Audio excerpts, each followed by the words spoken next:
Welcome to our inaugural masterclass hosted by Center for Racial Justice at the Gerald R. Ford School of Public Policy at the University of Michigan. I am Celeste Watkins Hayes, Director of the Center, Associate Director for Academic Affairs at the Ford School, and a Professor of Public Policy and Sociology. At the Ford School and at the Center for Racial Justice, we seek a world in which people are able to achieve their full human potential, regardless of race, ethnicity, gender, sexuality, class, and other categories that have been used to divide and systematically marginalize people. We train leaders here who understand the critical role of public policy in improving our world. We recognize the power of public policy to bolster or undercut our life opportunities and experiences. And we see policy analysis as a critically important tool for us to measure, reflect, historically examine, and help us define the way forward. As we examine the fraught histories and consequences of some of our policies and the transformative power of others, we learn a valuable lesson. Effective and just public policies can only be achieved if we bring diverse perspectives to the table. This fall, the Center for Racial Justice has featured a cadre of speakers to deliver virtual presentations on the historical roots and contemporary currents of race in economic, criminal justice, education, and immigration policy. We encourage you to review our website at the Center for Racial Justice at the Ford School of Public Policy for the dates of our upcoming events and to see recordings of our past events. The Masterclass in Activism is a widely advertised series in which the center director interviews and is in conversation with a noted activist and thought leader who's made significant marks on the policy landscape. I'm delighted to introduce our inaugural speaker for the Masterclass in Activism at the Gerald R. Ford School of Public Policy at the University of Michigan, Dr. Johnnetta B. Cole. Dr. Johnnetta B. Cole is a noted educator, author, speaker, and consultant on inclusion, diversity, equity, and accessibility in corporations, educational institutions, museums, and other workplaces.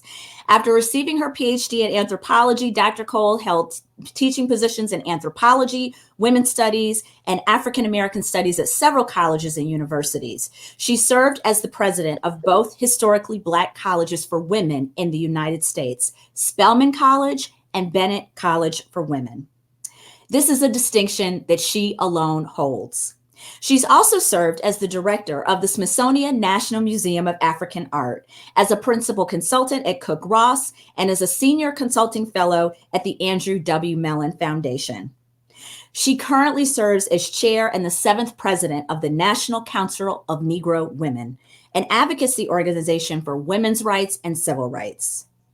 She also serves on Special Counsel of Strategic Initiatives at the Baltimore Museum of Art, a member of the board of the Maya Angelou Foundation, and also the dean of the Herndon Board Institute. She's authored and co-authored and edited several books and numerous articles for scholarly and general audiences. And her latest publication is called Racism in American Public Life, A Call to Action. Dr. Cole has received numerous awards, over 70 honorary degrees.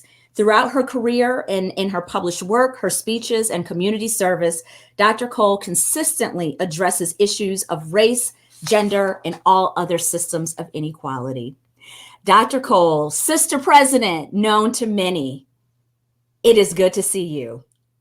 My Spelman sister, Celeste Watkins Hayes. If I can just edit that much too long introduction.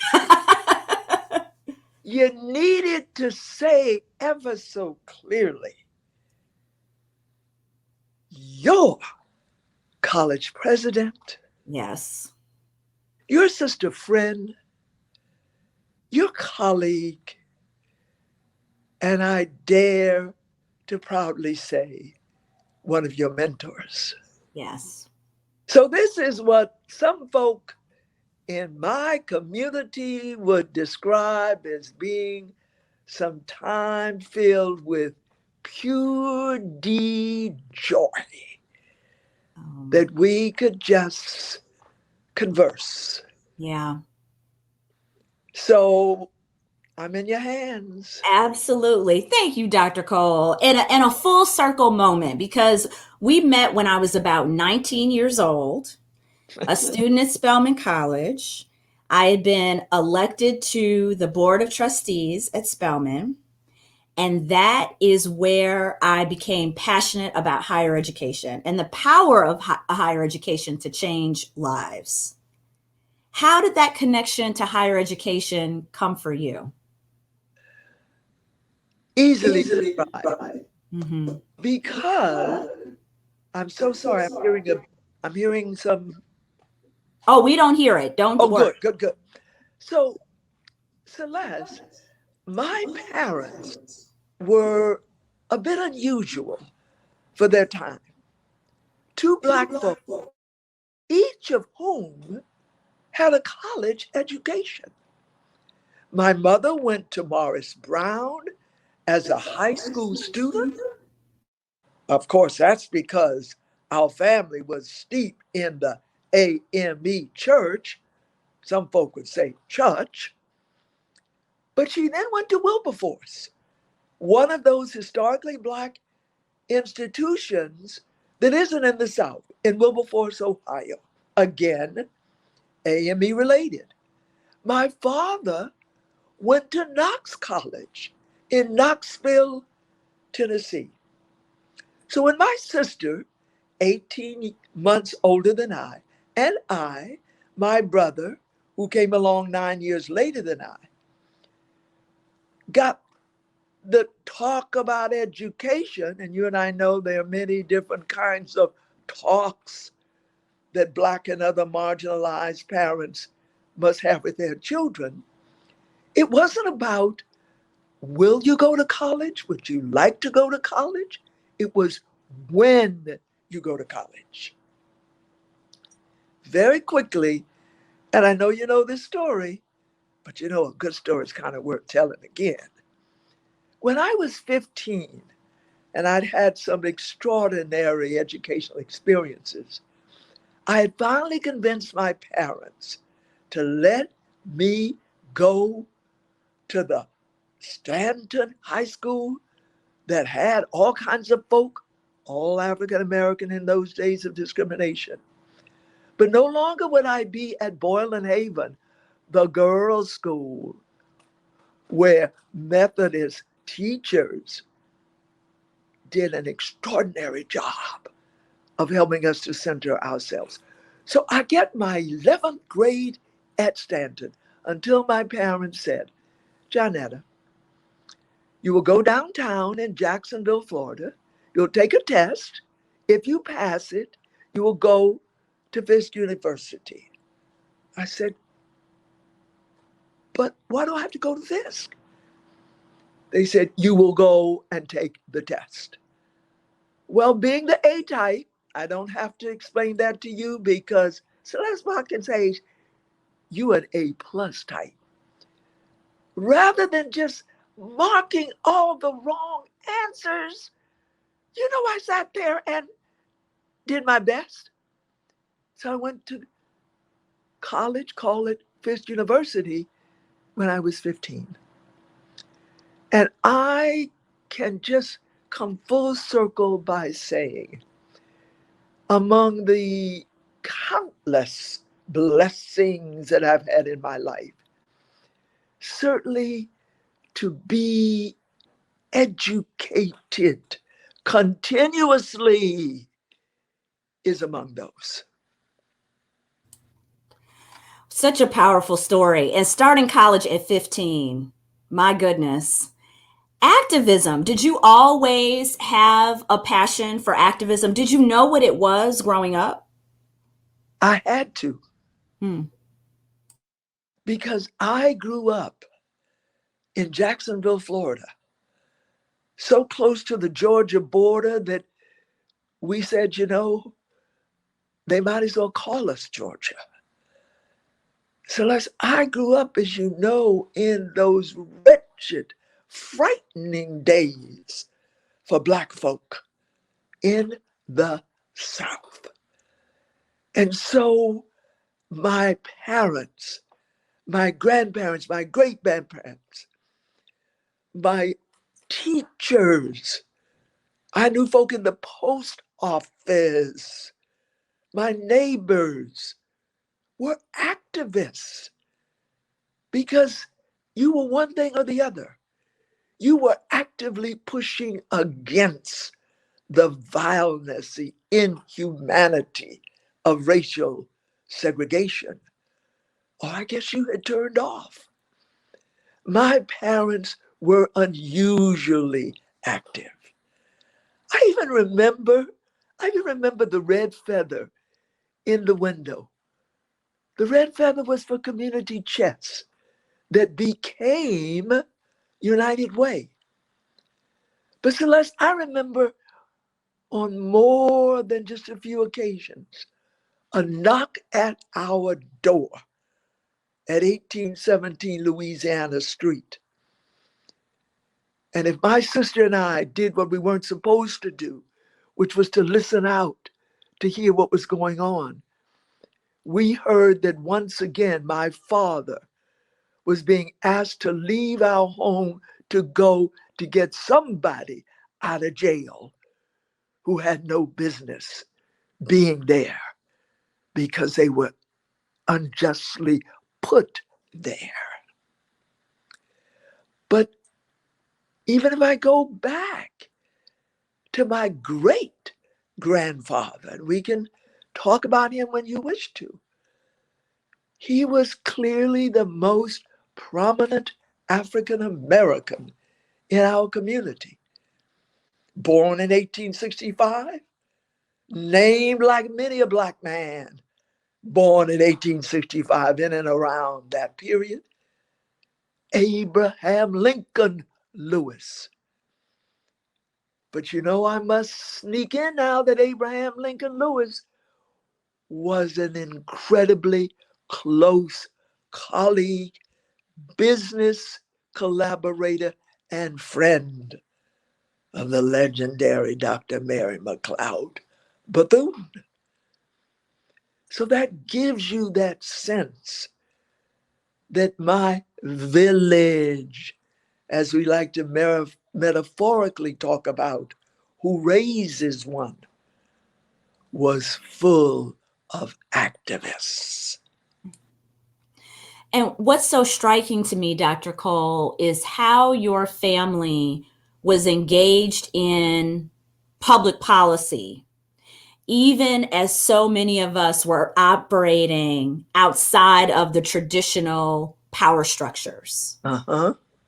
And it's so much a part of the tradition of Black people, but so many marginalized groups that even when they are not in positions of great power nationally, they are still constantly in conversation with public policy. Mm-hmm. They're protesting public policy. They're advocating for local policies that can be impactful in their communities. They are about the business of policy making and policy advising, even if they are not in the biggest seats of power. Excellent point. And I'm thinking now of ways in which, especially my great-grandfather, and you know that story, I might as well just stop and quickly tell it and then pivot into what I think is so interesting that you've just raised. Abraham Lincoln Lewis, born of enslaved parents in an area called Madison, Florida, poor, but with a drive that I hope I managed to get just a teeny bit of.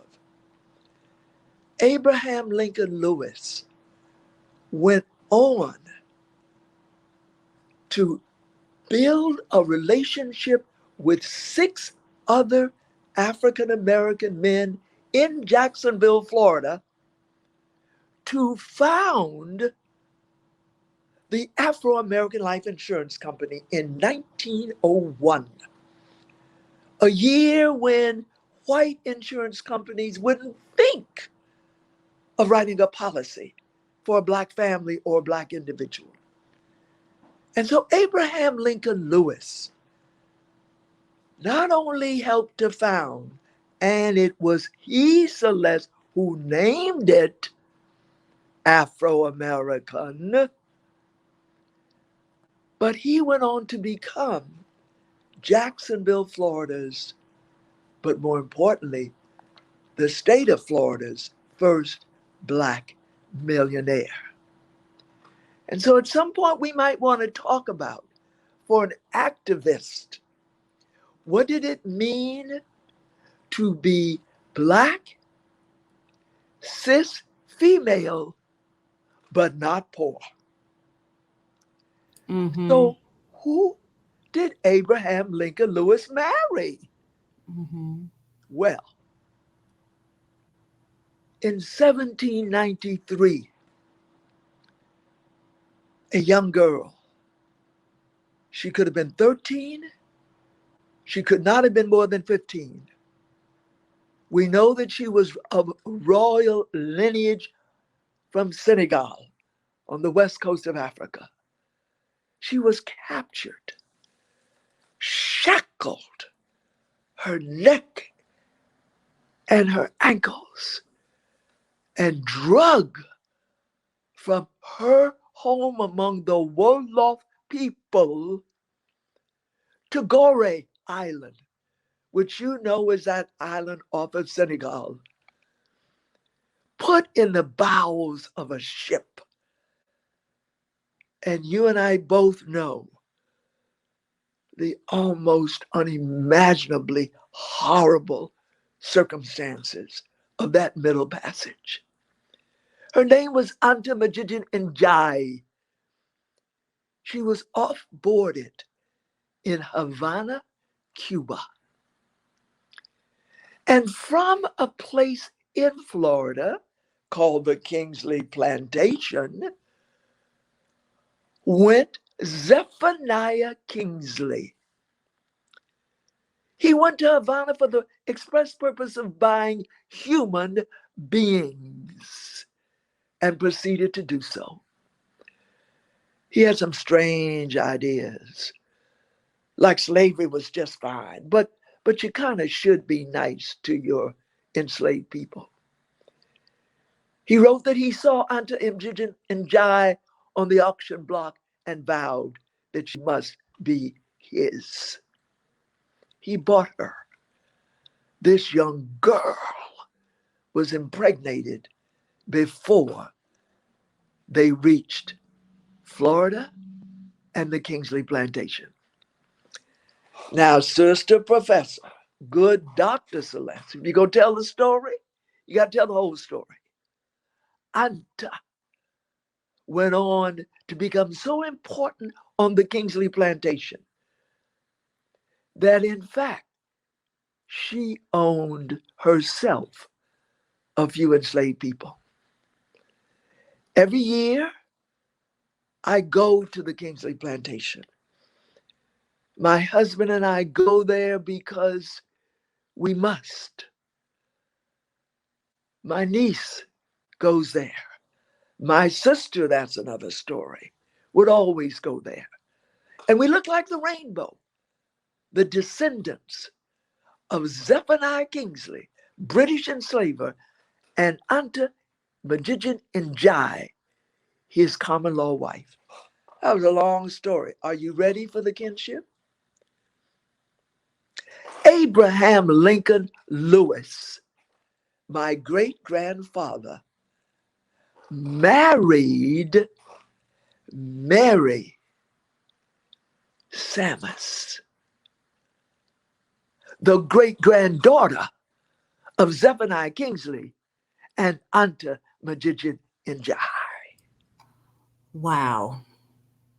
And so, Celeste, I grew up with this story before we as African Americans and now people of other marginalized groups have become really clear that knowing as much as they can about their families Mm-hmm. is an empowering, although sometimes a very frightening experience. Right. Because that is an amazing story, and it's a fraught story. So does it inform how you think about, how does it inform how you think about your place in the world? How does it inform your sense of commitment to social justice? Do you see your family story as foundational to the work that you've gone on to do? Absolutely. Mhm. And it is, Celeste, the work that I hope to do in this last act of my life. And that is, well, first of all, I hope the curtain doesn't come down anytime soon on this last act. But I am committed to telling this story through my experience as a social justice activist. Yeah. There are books. I mean, I have enormous respect for Professor Daniel Schaefer, retired from the University of Florida, historian who has done seminal work on the Kingsleys. Mm. But I've got to tell this story. And a piece of it, you thought I forgot, Mm. your college president, don't forget, part of my story will tell how extraordinarily my family and many other African Americans of that era did inform public policy. And sometimes did things that are truly extraordinary. Just one example, Abraham Lincoln Lewis in 1935 went to the board of the Afro-American Life Insurance Company and said, I propose to withdraw money from the pension bureau. Look at this. They had set up a pension bureau for their employees. He said, I propose to draw funds from the pension bureau and I'm going to buy a beach.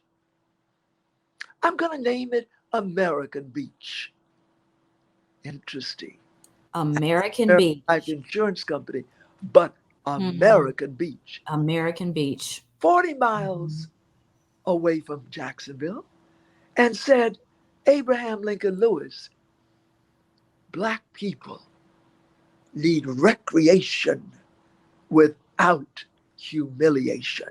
Mhm. Because remember, in those days, I couldn't go to a white people's beach. Mhm. Every now and then, somebody would actually try to draw a line in the Atlantic Ocean to say, Black people have to stay over here.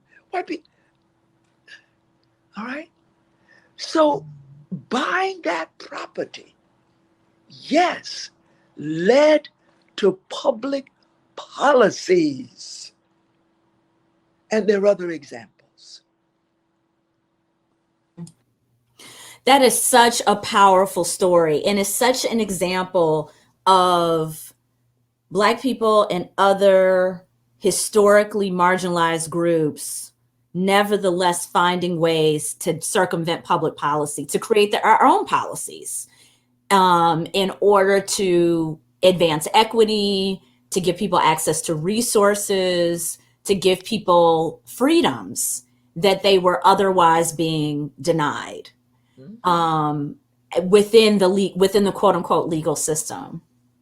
So, Dr. Cole, do you think the word activism is overused? You think it's underused? You think it's first of all, define activist for you, and do you think we now overuse it, or do you think we actually underuse it and need to call more things activism? Ooh, mm, mm. Got to take a moment on that one. I think we need to use it more. I think we don't need to reserve it so that it can only be applied to Dr. Martin Luther King Jr. It can only be applied to our sister, Gloria Huerta, and our brother, Cesar Chavez. We can only use it for someone so committed to change, like Audre Lorde. This is a word that we will reserve for those who are the sheroes and the heroes of our various movements. No. Okay. If you are at the University of Michigan, and there you are, somewhere on campus, and you overhear somebody using the vilest of terms Mm-hmm. for our siblings in the LGBTQ community, and you say not a mumbling word, you are not an activist. Mm-hmm. But if you find a way to say, excuse me, I overheard the language you used, I would be really appreciative if you could just hear me for a moment as to why that is so hurtful. I'm not a member of the LGBTQ community, but I am a part of another marginalized group. That's an activist. Mm-hmm. That is an activist. Mm-hmm. Mm-hmm. So it took me a minute, but I'm coming down on the side that says, own the word. Mm. Because if you own the word, Yeah. then you can be what the word says. Yeah. How, and so much of what you're saying is about finding your voice, right? Finding your voice in that moment to speak up. Finding your voice in terms of understanding what you're passionate about, finding your voice in terms of understanding what disrupts you in a way that you want to inspire change. How did you find your voice? Well, I have thought about it. Of all the things you've asked me, I would say I have thought about it because I actually remember having my voice fairly early in some circumstances. Mm-hmm. Now, I did grow up the younger sister of a diva, all right? Who, in fact, is, in my view, one of the great social activists of her era. Mm-hmm. Just quickly, my sister was born incredibly gifted. She went on to Oberlin College to be a double major in voice and piano. Mm-hmm. Graduated from Oberlin and went to Europe. She studied with the great African American singer Roland Hayes. Mm-hmm. She went on to do lead roles in German state opera. It's not clear to us what happened, but she came home, certainly to help because my mother was ill. But she turned into an activist of extraordinary proportions. Mm-hmm. My sister, with others, because nothing worth doing is done by a single person, but with others, saved American Beach Mm-hmm. that our great grandfather founded as the developers decided they would come and eat it up. Mm-hmm. She became such an environmentalist that she took whatever was willed to her and literally gave it away. Mm-hmm. There is a right-wing whale named after my sister. Hmm. who changed her name to be Marvin Oshun for the Nigerian. Hmm. You know what I'm talking about. Yes. Yes. Deity, Marvin Oshun Betch. Anybody in this area where my husband and I now live, as we prepare to build our home on American, no, we are building our home on American Beach, will say, as I'm walking down the street, oh, you're the beach lady sister. Huh. Wow. Celeste, Mm-hmm. she was a sight to behold. Mm-hmm. My sister, who was 6 feet tall, that's considerably taller than I, Mm-hmm. had a single dreadlock from the top of her head down to 6 feet. Wow. Feet were.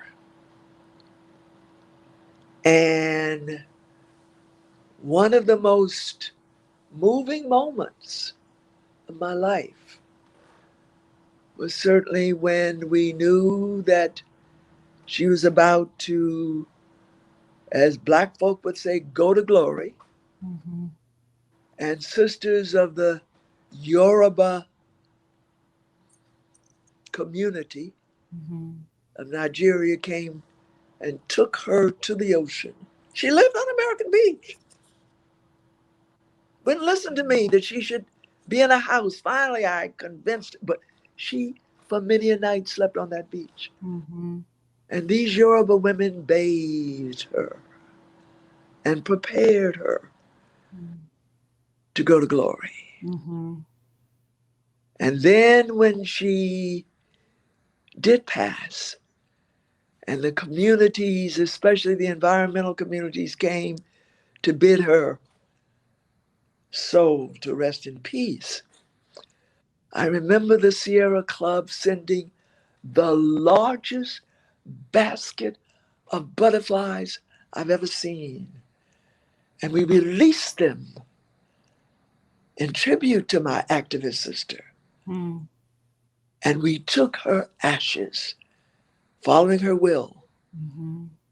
And some went into the Atlantic Ocean, and some went into the dune system that she is credited with saving on American Beach. Wow. She named it Nana. So I come from a family of From activists. a family of activists. You sure do. You sure do. Yeah. Maybe it was in the water, and I don't know. So, how did you determine that your activism would be channeled through women's issues, through the women's movement, through feminism, and then we'll talk about your connection to issues around racial justice. But talk about how feminism and women's issues became a core part of your activist identity. Not initially, Mm-hmm. except for that story I forgot to tell you. And it's so quick. Here it goes. Mm-hmm. We're playing in the yard, a bunch of kids. And this little boy, I don't know how old I am, Celeste, maybe, I mean, I can't be more than 5. But this little boy says, yeah, yeah, yeah, yeah, yeah, yeah, looking dead at me. You can't climb a tree. You can't climb a tree because you're a girl. Mm-hmm. Celeste Watkins Hayes, class of 96 of Spelman College. I climbed that You tree. climbed that tree. I climbed that tree. But growing up in those really horrific days Yeah. of racial segregation, so as I grew up when the Klan Mm-hmm. marched, I have stories to tell about the Klan. Mm-hmm. But the point I want to make is that I think I had a generalized sense of injustice, Mhm. but it took me a while to really focus on feminism. Mm. And that's because, Mhm. and we all must do our best to avoid making lists of who is the most discriminated against, Mhm. because that doesn't get us very far. But I was initially so centered in opposition to systemic racism Mhm. that it took me a while. And I think, and you, the academic, the public intellectual, as we both are, can grab a hold of this because it was really through the academy Mhm. that I began to own who I am in terms not just of race, whatever that is, but in terms of gender Mhm. and the ways in which gender is expressed with such enormous fluidity. Mhm. And so I go to the 1970s when I'm at Washington State University. I've just, with my late husband, gotten a job. I mean, we've done field work in Liberia. He has a PhD in economics. I got a PhD in anthropology to earn when we can get these theses written. Mhm. But I have a teaching position. And not only that, I am really fortunate to be selected to head the Black Studies program. Mm. And so it is at Washington State that with my colleagues, we literally organized one of the first Black Studies programs in the United States. Mhm. But I started to notice something. And I increasingly asked, if this is Black Studies, where are all the women? Mm. Fast forward, I go to the University of Massachusetts and have the extraordinary privilege, and yes, a lot of joy, Mhm. of helping to move forward the W.E.B. Du Bois Department of Afro American Studies. It's there in the late 70s that I'm beginning to really ask this question. Like, where are the women? Mhm. Even in our department. You talk about some stellar names. Listen to this roll call. I am in a department with Chinua Achebe. Wow. I'm in a department with Max Roach, Mm. the drummer Mhm. of all drummers. I'm in a department with Archie Shepp. I'm in a department with Plathel Benjamin and with Michael Thelwell and John Bracey. These are names you know Mhm. Yes. in African American studies. And then there are two of us, Esther Terry and Johnetta Cole. Mm.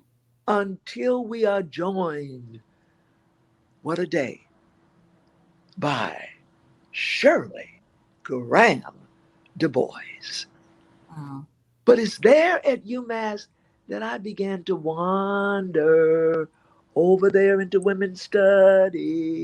studies. And by the time I left in 19, ooh, I'm having an intellectual interlude, which is better than a senior moment. When I left UMass, brought to Hunter College by Donna Shalala, Mm. one of my mentors. Mm-hmm. It is 1983. Wow. And it is there, oh, Sister Professor Celeste, Mm. that somebody got a hold of me.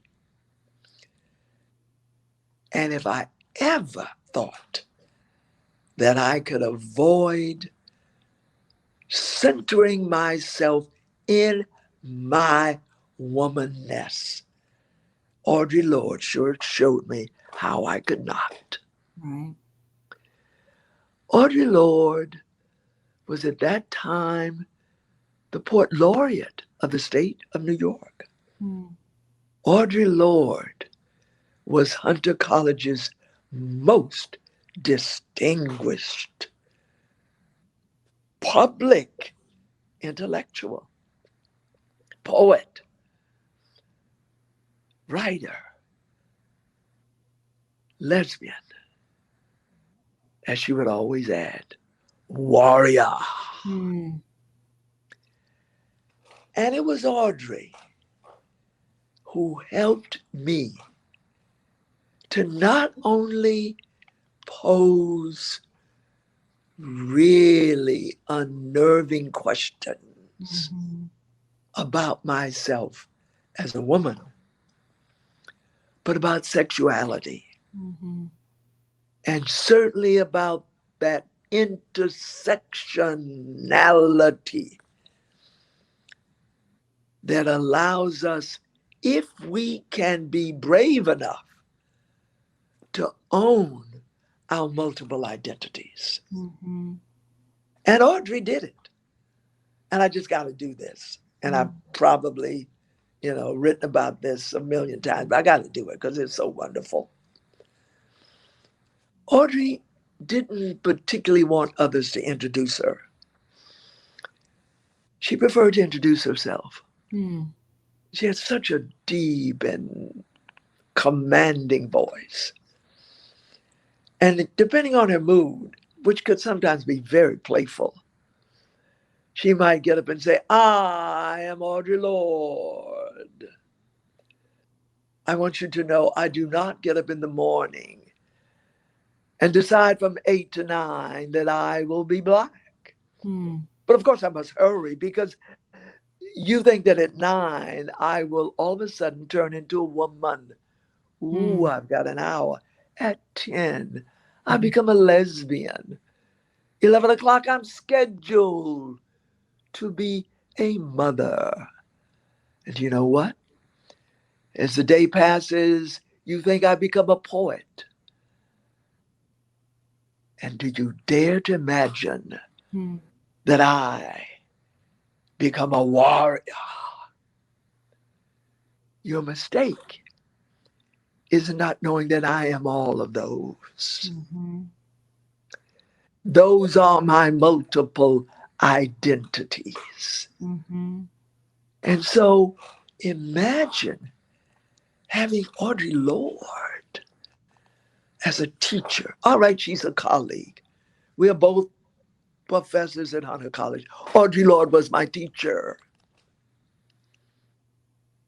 Wow. And I don't know if you know that story at Spelman, about Spelman and Audre. No. Oh.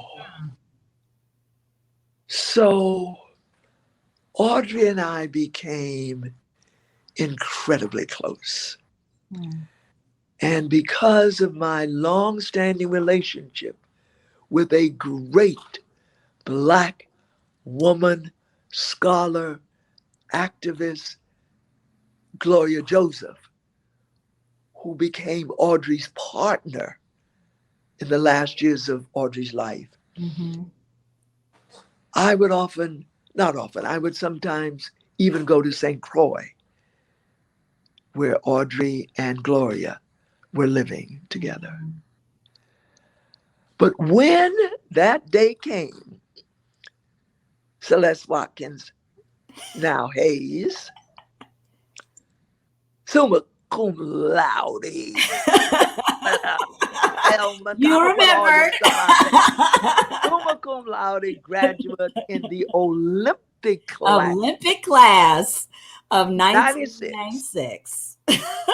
When you and your sisters and all chose me to be your president, one of the first things I did was get to my girlfriend.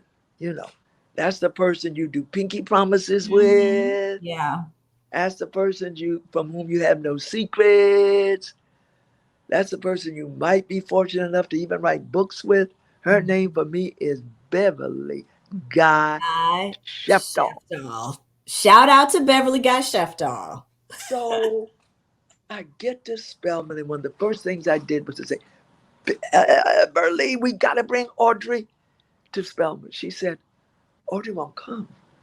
I said, what do you mean Audrey won't come? She said that the time Audrey was here, the homophobia was so thick. The heterosexism was all over this campus. Mm-hmm. She said she'd never, ever come back. Well, you know, to an activist, if you say never, that means you want to talk about when.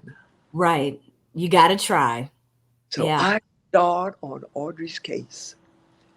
And Celeste, I wouldn't give up until finally Audrey said, now remember, I'm at Spelman, she's at Hunter. Audrey said, I'm tired of you. I'll come just to make you stop. So you will remember this, Celeste.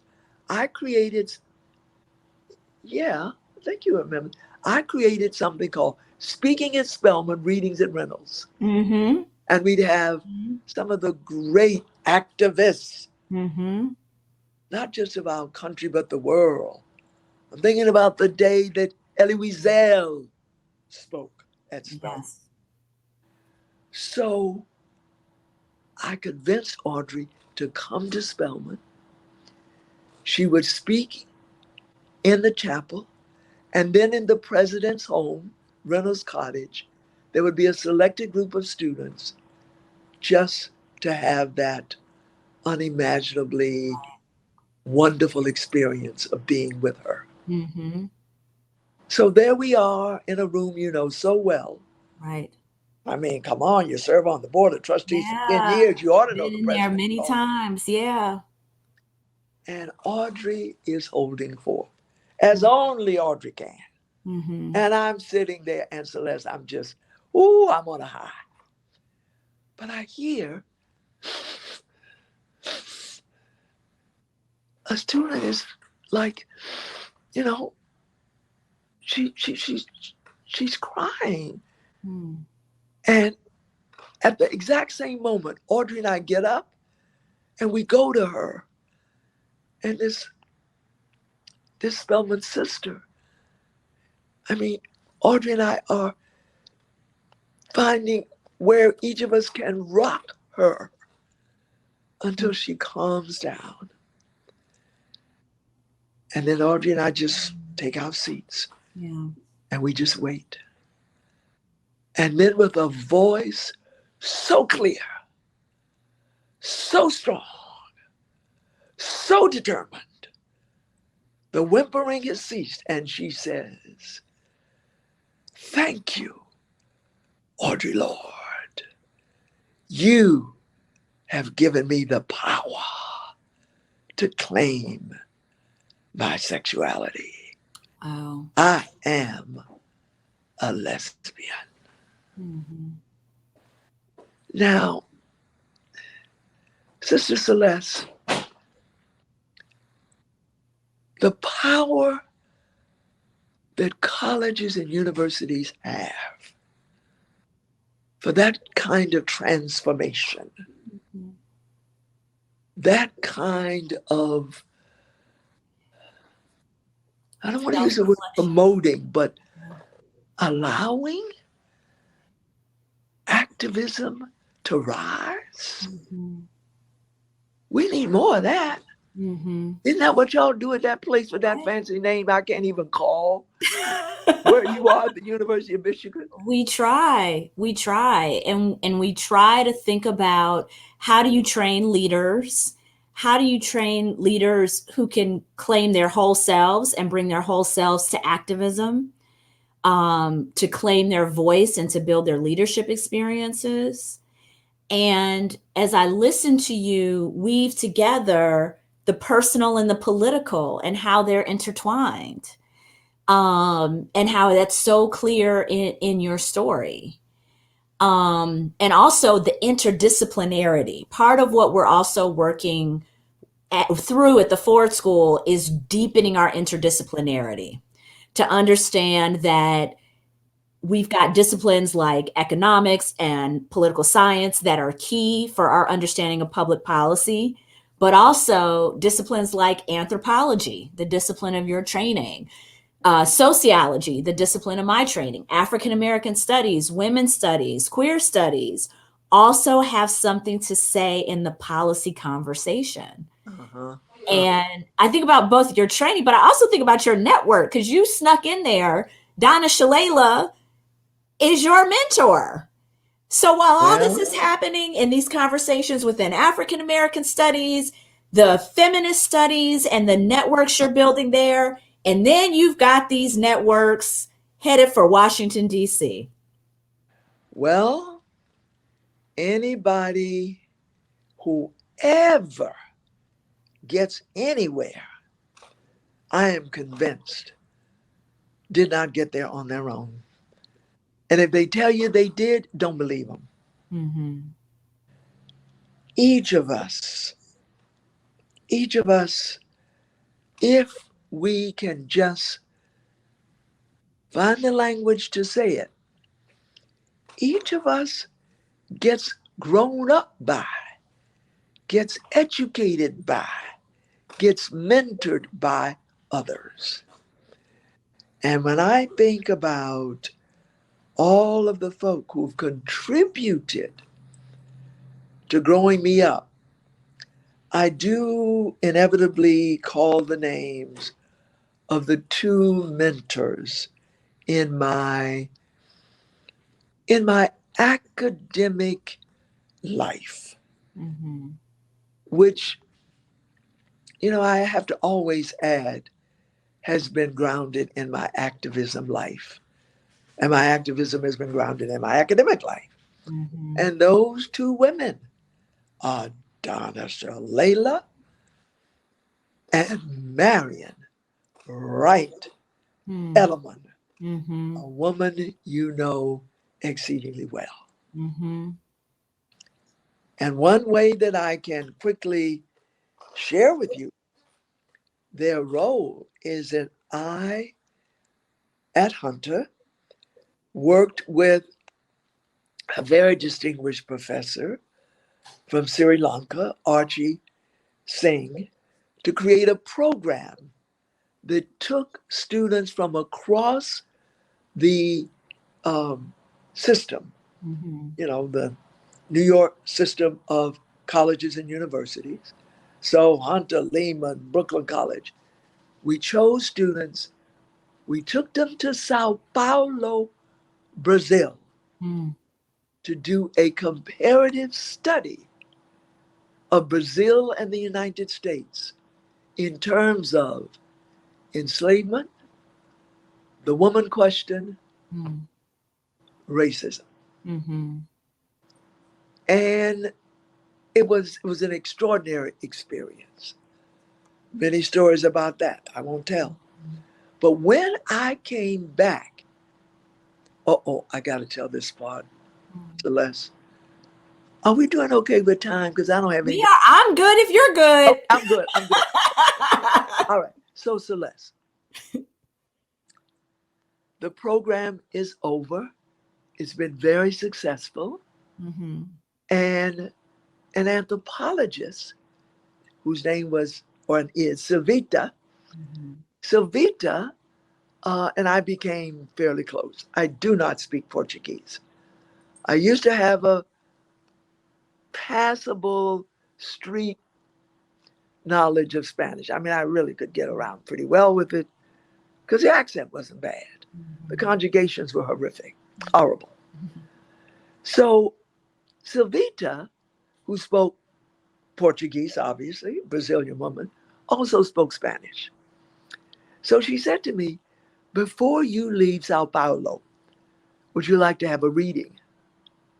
Now, Celeste Watkins Hayes, if you say to an anthropologist, you're in Brazil, do you want to have a reading? What do you say? What do you think the anthropologist? Right, that answer is yes. All right. The sociologist might say, well, I'd really prefer to do a survey, and if you could wait, I will. Can I interview you? And I'll interview. I'm going for the reading. So we get in Silvita's car. We drive up to the house that she tells me is the home of Maruca. Maruca does readings. And so we get out of the car, we walk into the very modest working class home, and there are nothing but women there. But I can kind of make out that Silvita is being told by the women, we see there's a stranger, she should go first. So we just sit there. The door opens and it's like this force comes in. It's Maruca. And she just greets and goes to her bedroom. And then she says to Silvita in Portuguese, bring the visitor. Silvita turns to me and says, ven acá, nos vamos allá. Silvita is sitting next to me. There is a trunk in front of us. And then there is Maruca's bed. So Maruca's sitting on the edge of her bed. There's a trunk, and then Silvita and I are there. On the trunk are things that I recognize. I did field work for 2 years in Liberia. You know, I'm an anthropologist, so you would expect me to recognize that there's water there for the water spirits. Of course, I see this image. There's a snake plant. There are cowrie shells. Ooh, I wore cowrie today. They're cowrie shells. And so Maruca just sits there. She just looks at me. And then she says to Silvita, ask her, what is her name? So Silvita turns and says, ella dice tú, ¿cómo tú se llama? So I said, me llamo Jonetta. She looks at me again. She grabs the cowries. And what I expect her to do is to throw the cowrie shells. And based on what is up and what is down in different configurations, she is going to tell me who I really am and what is waiting for me.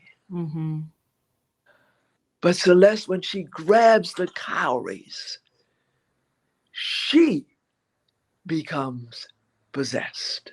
Wow. And I got a reference, what you know better than I, that you left Spelman College and went to Ghana. That your own experiences are such that when I say this Brazilian woman got possessed, I know when you were in Ghana, you know what I'm talking about. So she grabs the cowries and she begins to become possessed. And I recognize what's happening. And then when she is deeply into it, her eyes are closed, and she says to Silvita, what Silvita translates to me to say, you, when you return to your country, you will do what we And she takes her hand like this, Celeste, Mm-hmm. rubbing to show her pigmentation. Mm-hmm. She said, you will do what we, and I mean we Black women, rarely do. You are going to be a special leader. Mm. Oh my goodness. That is not exactly what I thought I was going to hear. Mm-hmm. But it's what she said. Mm-hmm. And so I managed as best I could. So Rita and I left. We actually took a trip together to Bahia, which of course is the place with the largest Black population, Brazil. But Bahia is where the retentions of African culture are so intense and so visible. Mm-hmm. But let me get back home. So I returned to I returned to Hunter College, right? Mm-hmm. Trying to figure out, oh my goodness, what is What she does that talking mean? about? Yeah. I'm a happy professor.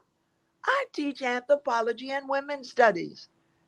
And I am the head of Latin American and Puerto Rican studies at the Graduate School of the City University of New York. I am a leader. And I'm settled and I'm comfortable. And I love being a activist professor. Right. I got this. All right. My first day back at Hunter, I go on the elevator. Now, the sister on the elevator and I got a real relationship. And I'll never forget the first day I got on the elevator, and it was so cold in New York. And I said, oh, my sister, it's so cold out there. It's the hawk. And you being a Northwestern person and I being a Northwestern person, we know about the hawk. Mm-hmm. I said, oh, my sister, it's so cold out there. The hawk is out there. She said, yeah. And the hawk, she brought a whole family. Mm-hmm. So I get on that elevator and I'm just feeling I'm back at Hunter.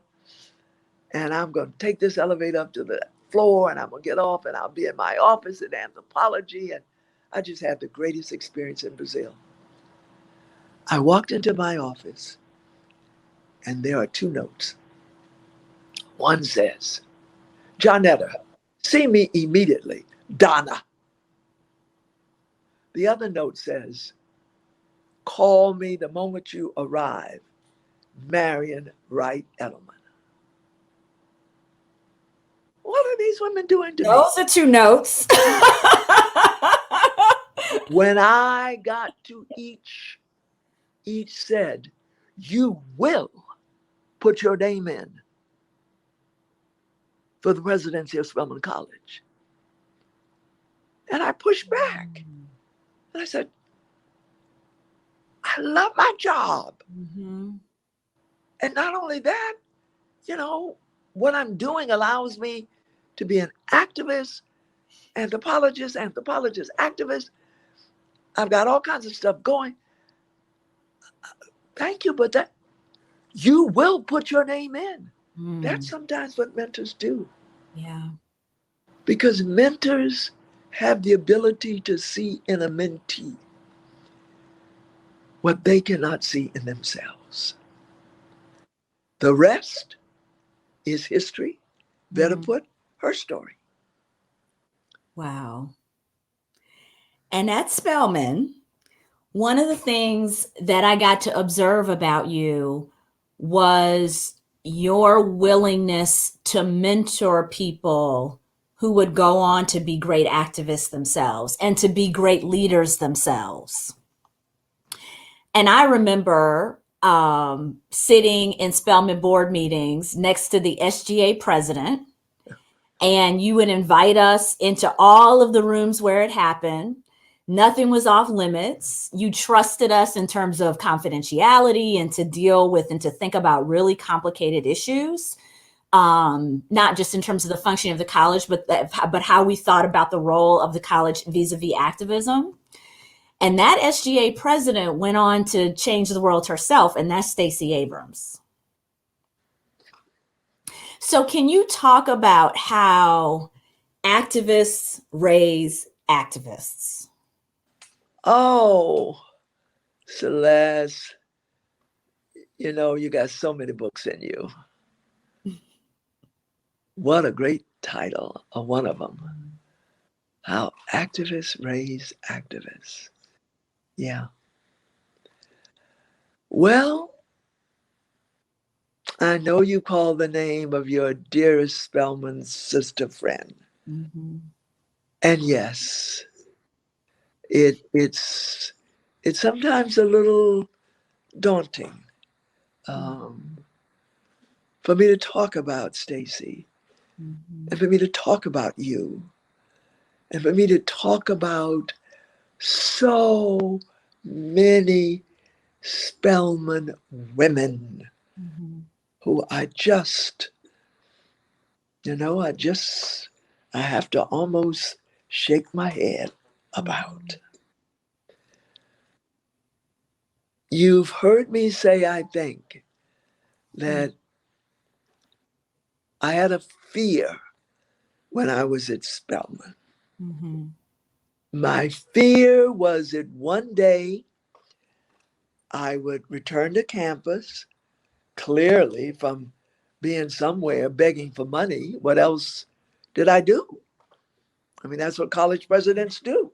Mm-hmm. They live in big houses and they beg for money. But my fear was one day I would return to campus. And there on the top of Rockefeller Hall, which you know so well, the administration building, there would be all of you Spelman women all up there. And you know what you'd be doing? You'd be going like this because you believed what we told you, which is that you could fly. To fly, yeah. And you believed it. Mm-hmm. So I guess this book, How Activists Raise Activists, begins with tell them. But I think it also has to write or has to present. You can't just tell them. You got to show them. Yeah. And you and I have exchanged these words. If you see one, you can be one. Mm-hmm. And so there on your campus,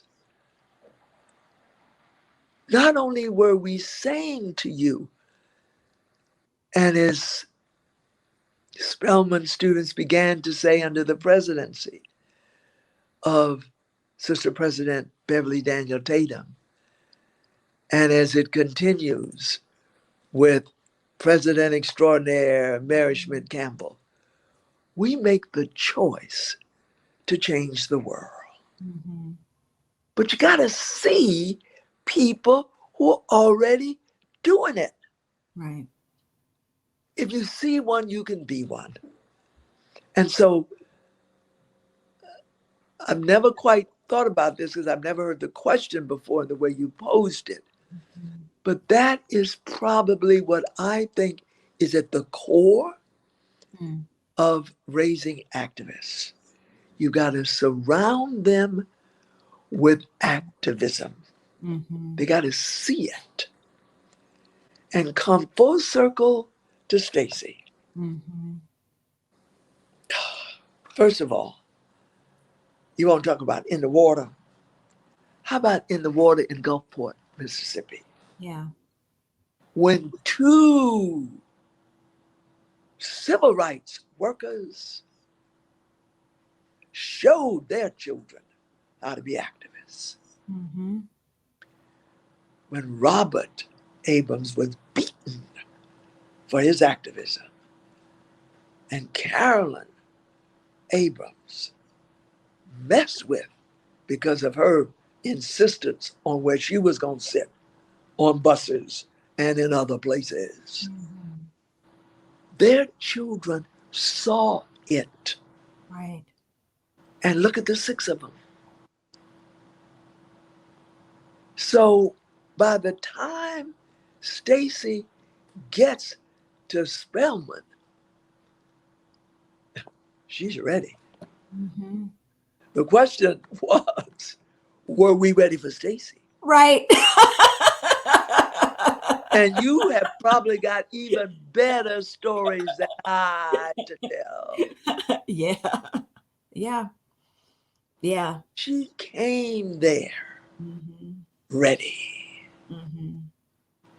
There was a time, and I gotta get her tied down and say, okay, Stacy, exactly when did this happen? Because I know it happened. Mhm. You looked at me and you said, Sister President, I'm going to be the governor of Georgia.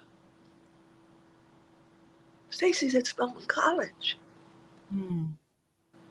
For fun, Stacy would write out her plans Yep. And read The Economist. and read The Economist. And then think about maybe she could write romance novels Mm-hmm. under a pseudonym. So Stacy came to Spelman having seen activism. Mm-hmm. It's in her freshman year. She is outraged by the merciless beating of Rodney King Mm-hmm. and organizing students about it. You know, let me tell you something. Stacy was something here. Mm-hmm. So all the way back to, and I love your language, how do activists raise activists? By being one Mm-hmm. and by supporting. Yeah. Dr. Cole, do you ever get discouraged in terms of your activism? And what advice would you give to me, to students, to all of us who are doing this work in whatever form it takes and hoping that that arc continues to bend towards justice, but sometimes feeling discouraged when it doesn't always seem to be? The honest answer is I can get discouraged, but I can never lose hope. Mm. Okay. And more than discouraged, I find that I get outraged. Mm. And it is better to be outraged than to be discouraged. What is going on now, and this is not just a partisan statement, what is going on in my country Mhm. right now in terms of assaults on democracy. I'm not discouraged about it. I'm outraged. Mhm. And anyone who doesn't understand the relationship between voter suppression and destroying our democracy, I just don't understand how you can't see that. Mhm. And so this is a period, Sister Celeste, when we better be whatever combination we need to be Mhm. of outraged, fired up, whatever. But in my 84 years of living, I'm willing to call the period that we're in one of the most dangerous in American history. Wow. Hmm. When we listen to conspiracy theories being promulgated by members of Congress, Mhm. when we have an attack on the capital of the United States of America by Hmm. not people in defense of our democracy, but people convinced that they must destroy it. Hmm. So these are very, very, very troubling times. Mhm. These are times when activism must Hmm. be just a part Mhm. in some way of the lives of increasing numbers of Americans. Mhm. And Absolutely. I'm not saying that activism only takes one form, but I do believe that, and this comes right back to where you are, Mhm. I do believe that there is an intimate relationship between education and activism. Mhm. And you must believe it too. Mhm. Or you wouldn't be in that place whose name I cannot ever remember, but all those titles you have. Mhm. Yeah. And so, if at the Ford School, if at the University of Michigan, where you are, Mhm. if in that class on activism, Mhm.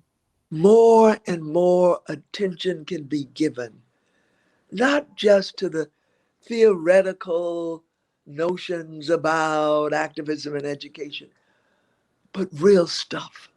Mhm. If students at the University of Michigan in that school find the particular way that they can make the choice that Spelman women make to change the world. Mhm. And maybe we should edit and say help to change the world. But you Mhm. know, Spelman women, I mean, they didn't even put the help in there. We do not.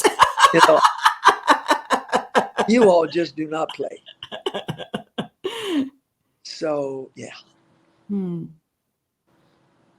This has been so enriching on so many levels. And part of the beauty of your journey, your career, is the ways in which the personal becomes the political, becomes the educational, the way that so many disciplines come together, from anthropology to African American studies to policy analysis, to women's studies, and they all of that coalesces in your journey and your story and the impact you've made in so many different ways and in so many different environments and venues.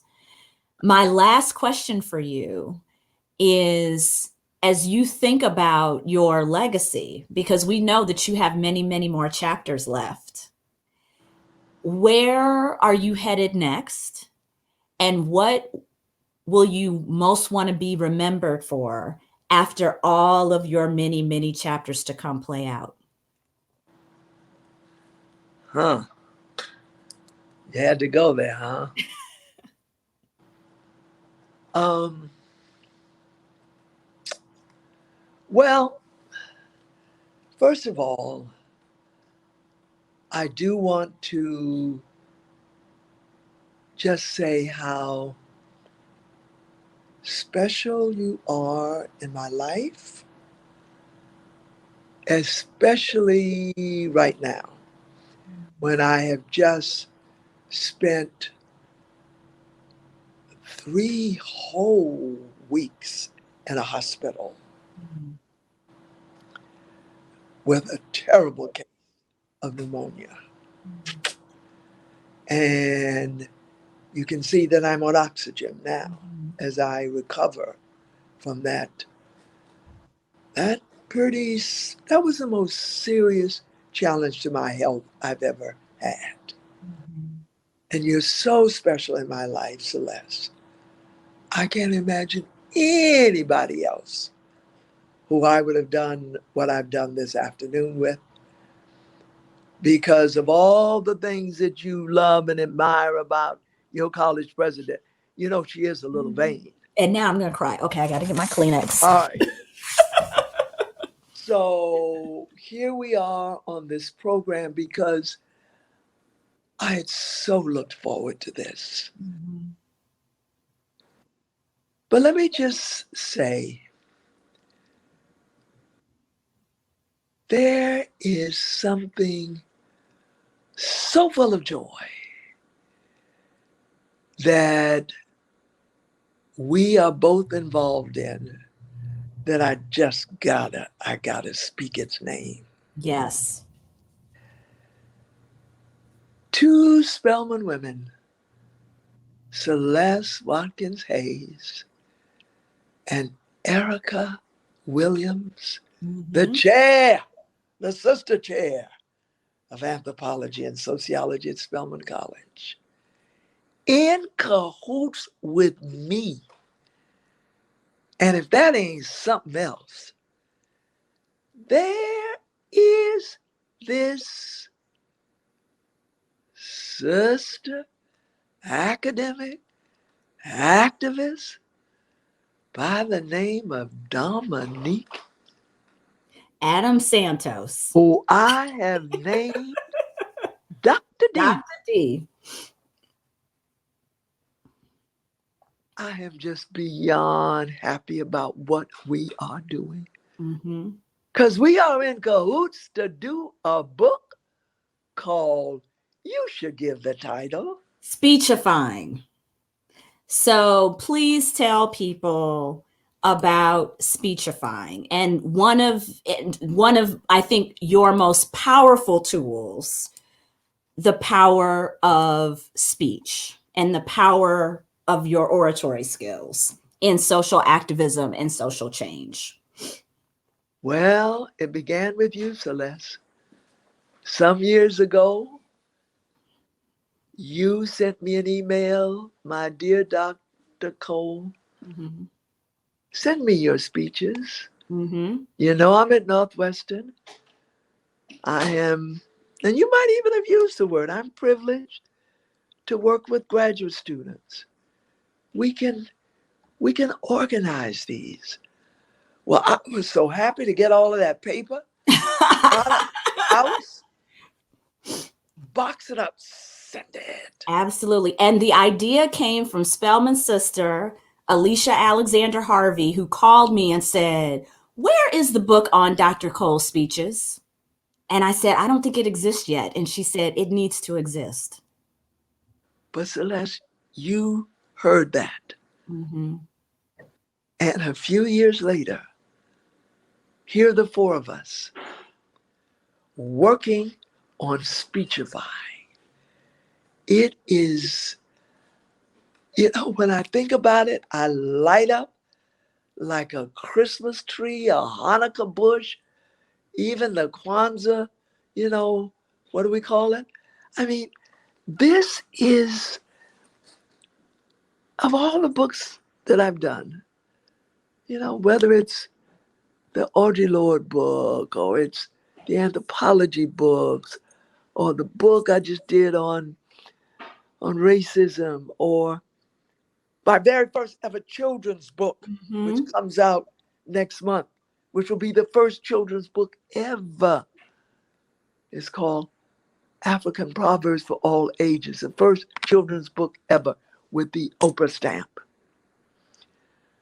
But I gotta be honest, the one that makes my heart sing is speechifying. And it's not just because it's about my speeches that are a medium for expressing and calling forth activism. Mm-hmm. It's that you and Erica and I, with the great support and assistance of the good Dr. D, can remind those who give speeches, whether it's, like our sister that you and I are so proud of now with her new book, Tanya J. Frank, Mm-hmm. just whipping it up in the Mm-hmm. EENI space, Yep. Waymakers. Mm-hmm. Waymakers. But, I think we are subtly and not very subtly saying to professors, you're in the classroom, you're speaking. We pray you're not lecturing every day. Mm-hmm. Look at the power you have to describe, if you dare go there, to encourage the kind of activism that would dare to say every marginalized community, Black, brown, LGBT,